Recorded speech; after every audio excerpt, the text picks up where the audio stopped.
네, 두 번째 시간 들어갑니다. 창세기 24장 3절로 4절입니다.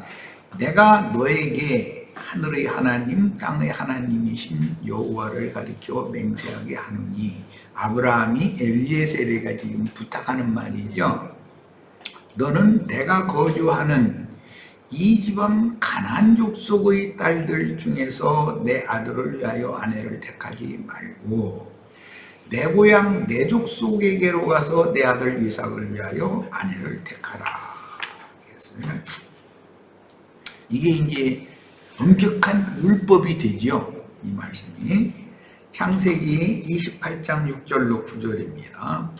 에서가 본즉 이삭이 야곱에게 축복하고 그를 밧단 아람으로 보내어 거기서 아내를 맞이하게 하였고, 또 그에게 축복하고 명하기를 너는 가나안 사람의 딸들 중에서 아내를 맞이하지 말라 하였고, 그런데 에서는 가나안 여자들을 아내로 취했었죠.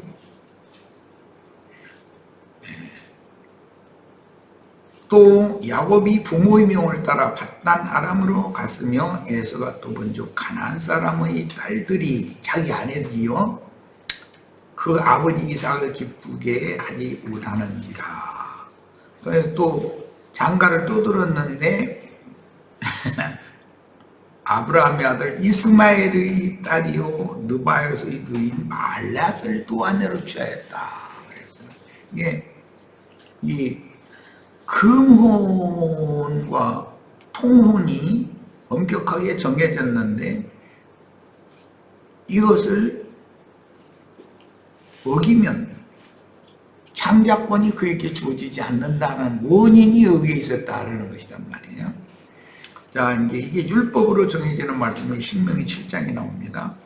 네 하나님 여호와께서 너를 인도하사 네가 가서 차지할 땅으로 들이시고 네 앞에서 여러 민족 헷 족속과 기르가스 족속과 아므리 족속과 가나안 족속과 브리스 족속과 히위 족속과 여부스 족속과 너보다 많고 힘이 센 7 족속을 쫓아내실 때 네 하나님 여호와께서 그들을 네게 넘겨 네게 치게 하시리니 그때 너는 그들을 진멸할 것이라. 이제 금지 사항이 나오죠. 그들과 어떤 언약도 하지 말 것이요 그들을 불쌍히 여기지도 말 것이며 또 그들과 혼인하지도 말지니. 금혼 규칙이 정해져 있죠. 가나안 족속과는 혼인을 하면 안 되는 거예요. 네 딸을 그들의 아들에게 주지 말 것이요 그들의 딸도 내 며느리로 삼지 말 것은 그가 네 아들을 유혹하여, 이게 솔로몬대에 있었던 일이죠. 이 율법이 솔로몬대에 이루어져요. 그가 네 아들을 유혹하여 그가 여호와를 떠나고 다른 신들을 섬기게 하므로 여호와께서 너에게 진노하사 갑자기 너희를 멸하실 것이니라. 이런 율법에 근거해서 고린도전서 7장에서 신앙이 다른 여자가 또는 신앙이 다른 어떤 남편이 신앙 문제로 갈리기를 원하거든 끝내 화합이 안 되거든 그냥 갈리게 해라. 그런 것에 구애받을 필요 없다. 이렇게 했다는 거예요. 그러니까 이게 통상하는 법과 금혼하고 통상을 하지 말아야 되는 거, 이것이 엄격했다라는 거예요. 자, 여호수아 23장 12절로 13절 너희가 만일 돌아서서 너희 중에 남아있는 이 민족들은 가나안 족속들이죠. 가까이 하여 더불어 혼인하며 서로 왕래하면 확실히 알라. 너희 하나님 여호와께서 이 민족들을 너희 목전에서 다시는 쫓아내지 아니하시리. 통혼이 허락되지 않는 어떤 사람들과 통혼을 하거나 통상이 허락되지 않는 어떤 사람들과 통상하는 경우에는 하나님께서 원수들을 쫓아내 주시지 않는다는 거예요. 그러면 이 원수들이라면 개인적으로 육신의 생각인데, 육신의 생각에 있는 분노와 미움과 이제 질투와 이제 이런 것 등이 아무리 기도를 해도 안 나가는 거예요. 예를 들자면 그 왜 그러는가? 하나님께서 엄히 금하신 어떤 여자나 남자가 통혼통상을 하는 것 때문에 하나님이 하고 싶은 대로 하게 되어버렸다 이 말이거든.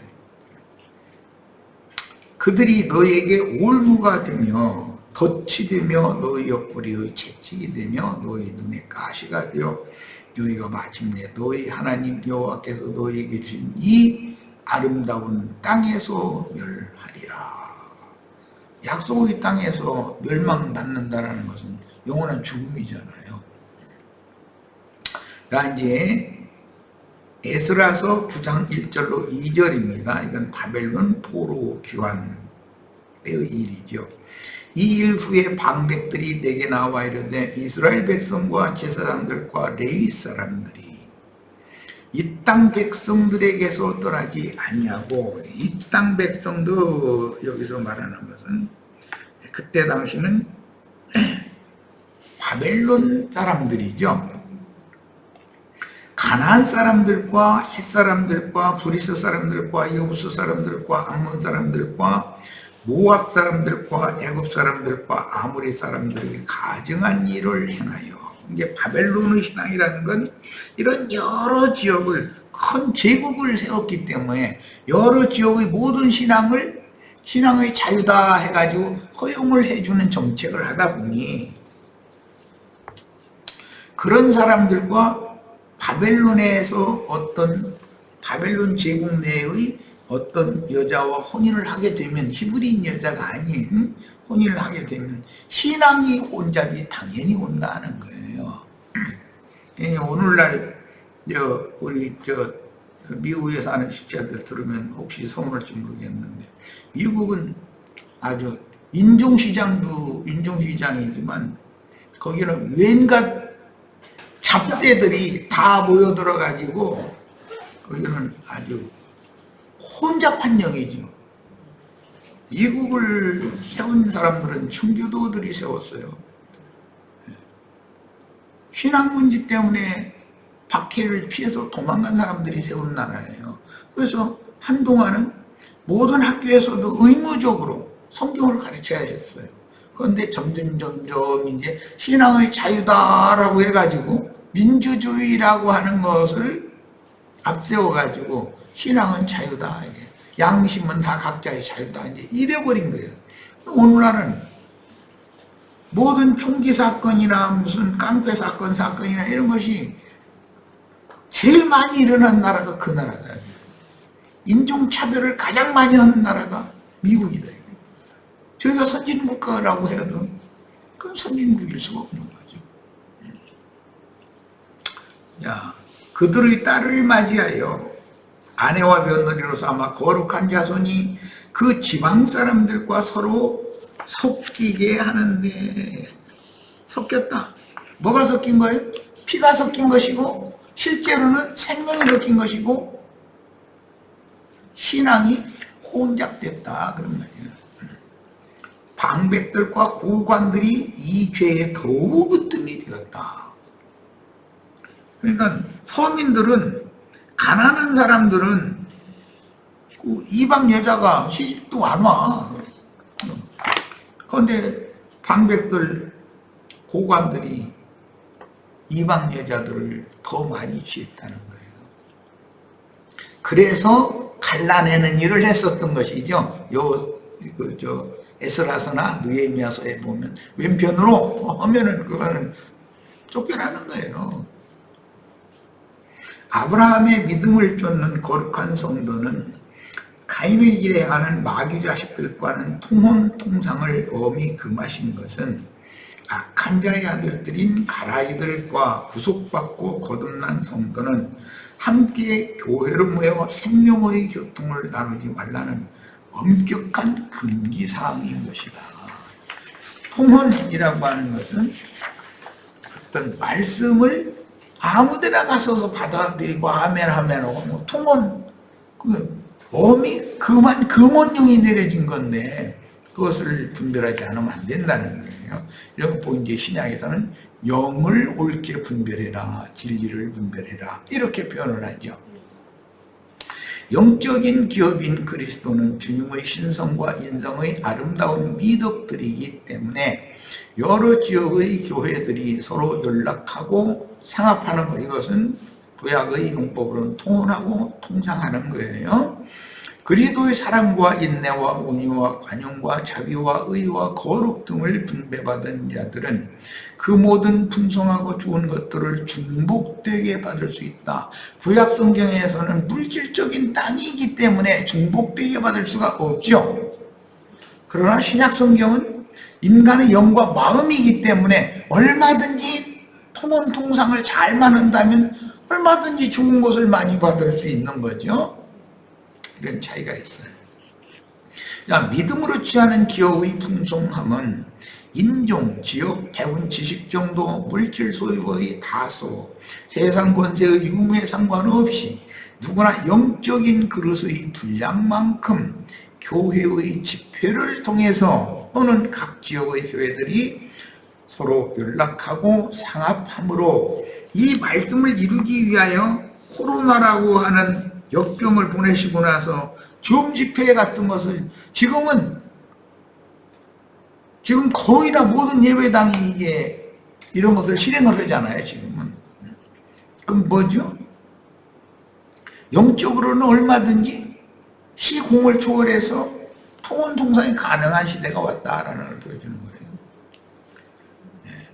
집회에 참여하여 성도의 교제를 통해서 나의 영적 분깃으로 받아 생명이 자라고 온전함을 이룰 수 있으니 이것이 정상적인 교회 생활이다. 우리 한글 번역에는 연락하고 상합해요. 그리스도의 몸을 세우라 이렇게 돼 있는데 그 연락하고 상합한다는 것이 구약의 용어로는 통혼, 통상하는 거다. 물질을 가지고 하는 거니까 구약 시대에는 영적인 기업은 다른 지파들도 동일하게 받은 구원으로 인한, 가장 중요한 것은 유다서 1장 3절에 보면 사도들과 우리와 동일하게 받은 구원에 근거해서 받은 구원이 다르다라는 말은 신앙 자체가 근원이 다르다라는 말일 거니까 그건 안 되는 거예요. 예수 그리스도의 진리와 생명의 성령 안에 계신 신성한 성품이요 살아계신 인격이기 때문에 구속받은 성도들이면 누구라도 교회의 집회에 참여하여 교통함으로, 즉 통혼 통상함으로 하늘이 주시는 나의 분깃을 얼마든지 풍성하게 받아들일 수가 있다. 문제는 분별력이죠. 이게 구약 시대에는 땅이 지계표가 엄격하게 경계표가 나누어져 있어서 이 지파가 저 지파 땅을 조금 더 차지하고 그러면 있을 수가 없는 거예요. 그러나 신약에서는 이것은 영과 마음의 문제이기 때문에 얼마든지 영적 진리의 지식을 판단만, 분별만 정확하게 한다면 받아들여서 나의 것을 취할 수 있다. 얼마든지. 구약의 율법이 허용하신 통혼 통상의 법칙과 가나안 족속과는 통혼 통상을 엄금하신 법칙은 신약교회가 그리스도의 생명을 받아 거듭난 성도들은 동일한 생명의 흐름 안에서 통혼 통상하여 생육하고 번성하며 각양의 은사와 생명의 열매를 서로 누리는 교회 생활을 위한 법칙이다. 민수기 지금 26장부터 이제 36장까지는 계속 가나안 땅의 그 기업을 어떻게 분배받는가 그 이야기를 계속 다루는데 신앙생활의 목적은 하늘이 정해놓으신 하늘에 간직한 영원한 기업을 나의 것으로 취하기 위하여 우리가 신앙생활을 하는 것이잖아요. 그러니까 민수기 26장 이후에 나가는 모든 말씀에는 이 기업 분배 이야기가 계속될 수밖에 없는 거죠. 그런데 아브라함의 믿음을 쫓는 거룩한 성도는 가인의 길에 행하는 마귀 자식들과는 통혼 통상을 엄히 금하신 것은 악한 자의 아들들인 가라지들과 구속받고 거듭난 성도는 함께 교회로 모여서 생명의 교통을 다루지 말라는 엄격한 금기사항이다. 이것은 신약에서는 물질적인 가난한 여자냐 아니냐 그렇게 구분하는 것이 아니라 미혹의 영이냐 진리의 영이냐를 구분을 하는 거다 그 말이에요. 영적인 기업인 그리스도는 주님의 신성과 인성의 아름다운 미덕들이기 때문에 여러 지역의 교회들이 서로 연락하고 상합하는 것, 연락하고 상합한다는 건 신약의 용어고 구약에는 통혼하고 통상한다 이렇게 표현이 있죠. 그리스도의 사랑과 인내와 온유와 관용과 자비와 의와 거룩 등을 분배받은 자들은 그 모든 풍성하고 좋은 것들을 얼마든지 중복되게 받을 수 있다. 구약 시대에는 땅을 중복되게 겹쳐서 받을 수는 없어요. 물질세계에 속한 문제니까 이것이 특징입니다. 믿음으로 취하는 기업의 풍성은 아까 이거 읽었는데 이게 두 번 나왔구나. 자, 인종, 지역, 배운 지식 정도, 물질 소유의 다소, 세상 권세의 유무와 상관이 없는 문제다. 신앙생활에서 연락하고 상합하라고 하는 문제는 구약시대의 통혼통상과 뭐가 다른가 아시겠죠? 이제 구약시대는 물질적이니까 아내를 취할 때도 가난한 여자면 안 되는 거예요. 남편을 가난한 남자와 결혼을 하면 안 되는 거예요. 이런 것은 신약시대에는 영분별을 바르게 할 줄만 알면, 할 수만 있으면 되는 이야기예요. 그 다음에 저 아래 가겠습니다. 구약의 각 지파가 받은 가나안 땅은 곧 주님의 신성인 성령과 인생을 거친 하나님의 모양으로 만들어진 온전한 인성의 마음을 의미하기 때문에 예수님의 영과 마음이기 때문에 그 말이에요. 각처의 교회들에 세워진 사역자들은 은사와 생명의 분량에 따라 각 지역교회 모임에 참여한 성도의 온전함을 이루는 것은 필수적으로 관련이 있게 된다. 각 지역교회의 어떤 목회자가 얼마만큼 성실하게 얼마만큼 충성을 다하여 목회를 하느냐의 여부는 그에게 맡겨진 양무리의 신앙에 지대한 영향을 미칠 수밖에 없죠. 이것은 한 가정에서 남편이 얼마만큼 성실하게 인생 경영을 잘하면 아내와 자식들이 행복을 누릴 수가 있는데 남편이 세상 말로 속된 말로 자기 멋대로 그냥 인생 경영을 해버렸어. 그러면은 고생은 아내와 자식들이 다 해버리는 거죠. 목회라는 것은 이런 기업의 분배와 그다음에 후사 상속이라고 하는 중요한 문제를 목회자가 책임을 져야 되는 사명을 가지고 있기 때문에 이런 거에 대해서 이해가 없으면 구약 성경에 대한 이해가 없으면 신약 성경을 이해하기가 어렵기 때문에 교회의 인도를 바르게 할 수가 없죠. 세상 나라에서 공교육을 받은 고등학생들이 대학교에서 요구하는 성적을 충족해야만 그 대학교에서 교육하는 것을 학습받을 수가 있는데 각 지역의 고등학교에서 가르치는 스승의 유능한 여부에 따라서 학생들의 실력에 큰 영향을 받을 수밖에 없는 거다. 그래서 시골에 있는 고등학교에서 서울에 있는 지명도가 있는 대학교에 합격하는 일이 적잖아요.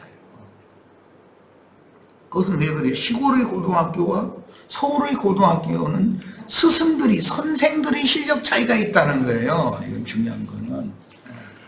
스승들과 관계가 있는 거예요. 학생들이야 거기서 거기 가고 거기서 거기 가는 거지. 다 사람 똑같은데. 그런데 스승들이 차이가 있는 거예요.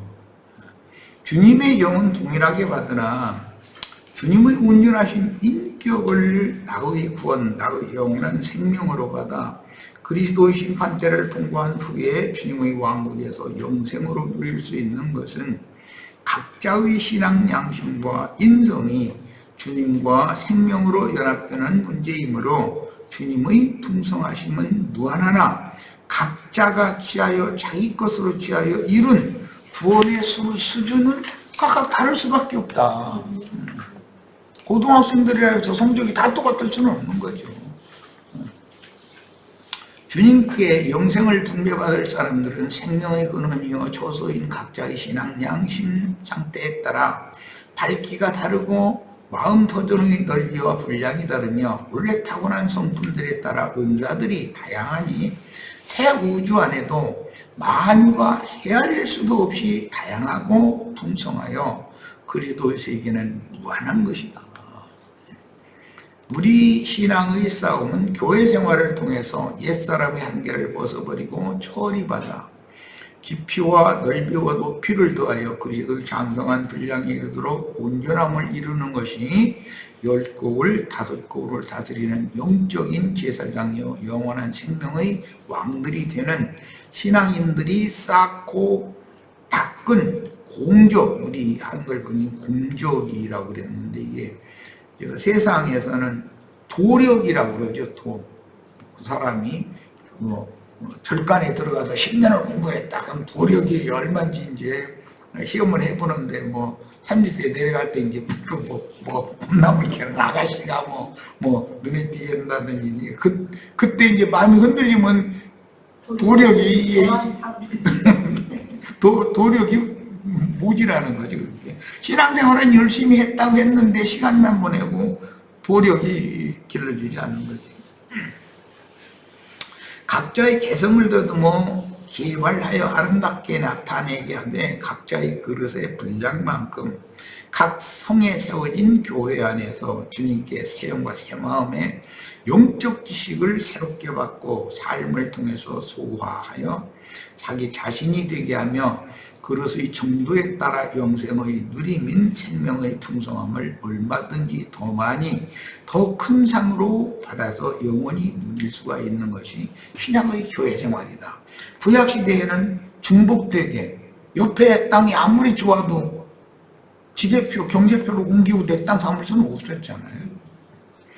주님은 주님 자신의 모든 것인 무궁하며 무한한 생명을 모든 이에게 더 풍성해 주시기를 원하시나 그 생명을 받을 사람이 준비되지 못하면 풍성하신 그분 자신을 주실 수가 없습니다. 구약시대에는 자기 집안에서 나온 특산품을 큰 성에 내다 팔고 큰 성의 다른 지파에서 가지고 온 특산품들을 사서 공유하는 방법밖에 없었죠. 이것은 성도는 다 교회로 모여서 서로 교통을 해야 된다는 뜻이다. 하늘이 내려주시는 은혜와 믿음은 뗄 수 없는 상관관계로서 각 사람을 주님 자신의 형상과 모양으로 만들어 영원한 기업을 분배해 주시고 다스리게 하려는 뜻이 나에게 실현되어야 한다. 천국에 내가 본 천국 막 갔더니 막 이렇게 막 좋고 뭐했는데 다 좋아도 그 천국이 나의 것이 아니고 나와 상관이 없으면 다 소용없는 남 얘기면 소용없는 거죠. 그러므로 옛사람들의 좁고 얕고 작고 낡은 그릇을 깨뜨리고 넓고 높고 깊고 큰 새 것으로 다시지요. 새 영과 새 마음으로 다시 창조한 새 창조된 창조물들은 무한 넓힐 수 있죠.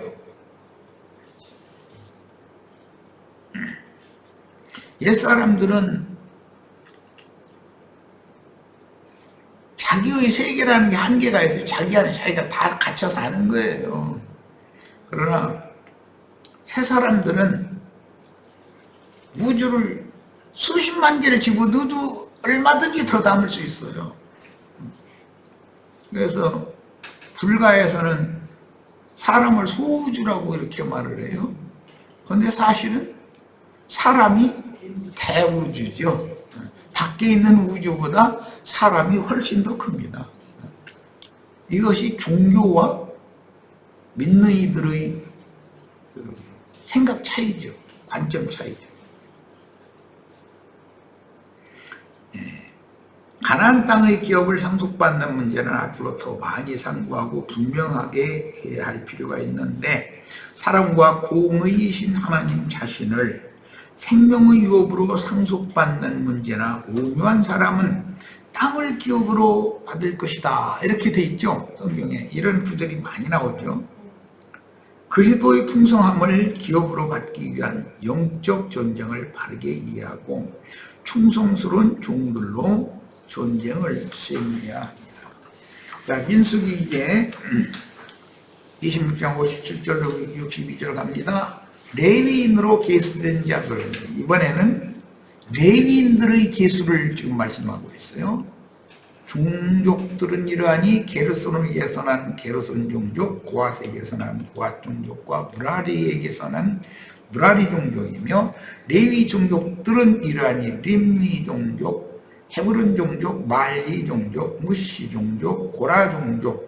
고핫은 아므람을 낳았으며 아므람 처의 이름은 요게벳이니 레위의 딸이요 애굽에서 레위에게서 난 자라. 그가 아므람에게서 아론과 모세와 그 누이 미리암을 낳았고, 아론에게서는 나답과 아비후와 엘르아살과 이다말을 낳았더니 나답과 아비후는 다른 불을 여호와 앞에 들이다 죽었더라.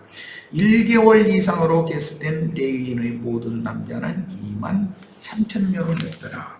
백성들은 20세 이상 남자만 계수를 했죠. 그러나 레위인들은 1개월 이상 된 남자만을 계수를 하는 거예요.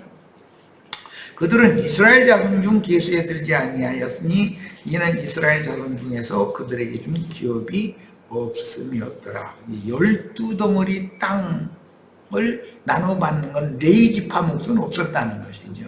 그 대신 각 지파에게서 48성읍을 내놓게 했고, 그 중에서 6성읍은 제사장들이, 42성읍은 레위인들이 이렇게 각 지파와 섞여 살게 했죠. 이달락에는 1개월 이상 된 레위인 23,000명이 계수되었습니다. 이들은 이스라엘 군사의 생명을 속할 제사장들이었으며, 이스라엘의 군사들, 지금 곧 전투에 투입될 사람들이잖아요. 계수된 자들은. 그들은 생명을 잃을 수도 있죠. 전쟁이라는 게.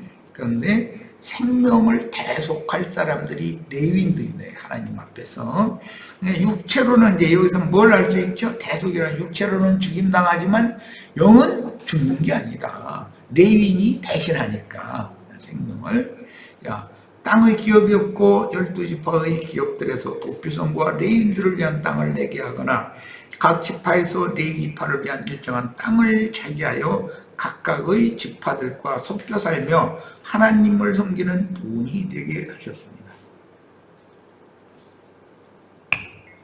이것은 신약에서는 모든 민족 땅 끝까지 복음을 맡은 복음의 제사장들이 파송되는 것을 해서 뭐 인종이나 뭐 지식 정도나 뭐 세상의 권세 정도나 이런 것과 상관없이 파송받은 종들이 나아가서 그 민족과 그 사람들과 섞여 살면서 복음을 전해서 사람을 얻어서 그곳에 각 성에 교회를 세워야 될 것을 구약 성경의 율법으로 이렇게 정해서 실행을 했던 거다, 이런 말이에요.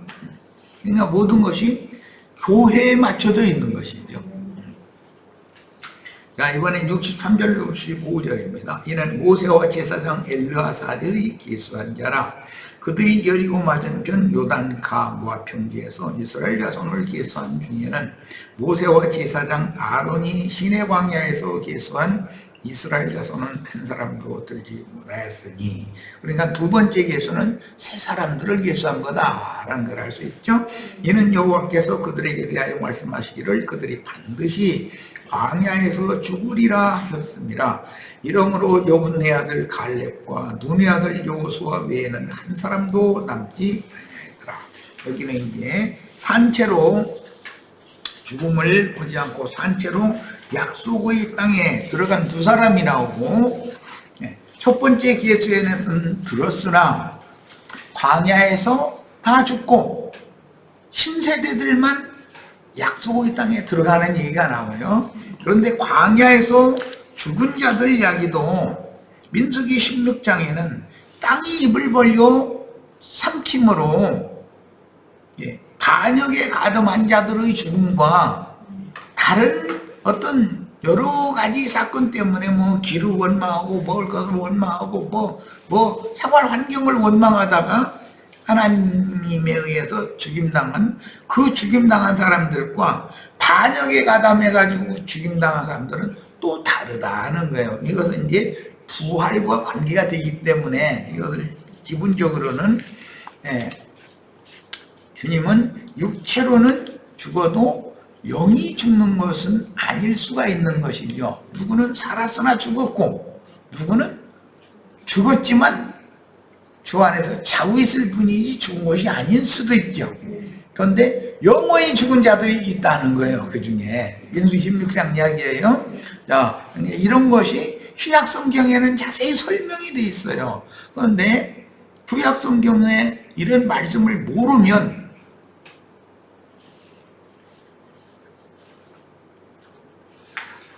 하늘에 간직한 기업을 상속받는 후사들과 믿었지만 그 이름이 한 시대가 지나가도록 흐려졌다가 그럼 죽은 것은 아니야. 뭐 영원히 죽은 건 아니야. 그런데 사실은 또 1차적으로 광야에서 죽은 자들이란 말이에요. 그게 이제 그런 문제를 잘 이해를 할 필요가 있는 거예요. 이제 이것은 다음 자료부터 이제 기업의 상속과 분배에 관한 이야기는 굉장히 민수기 26장에서 이제 36장이 끝인데 계속 반복되는 이야기예요.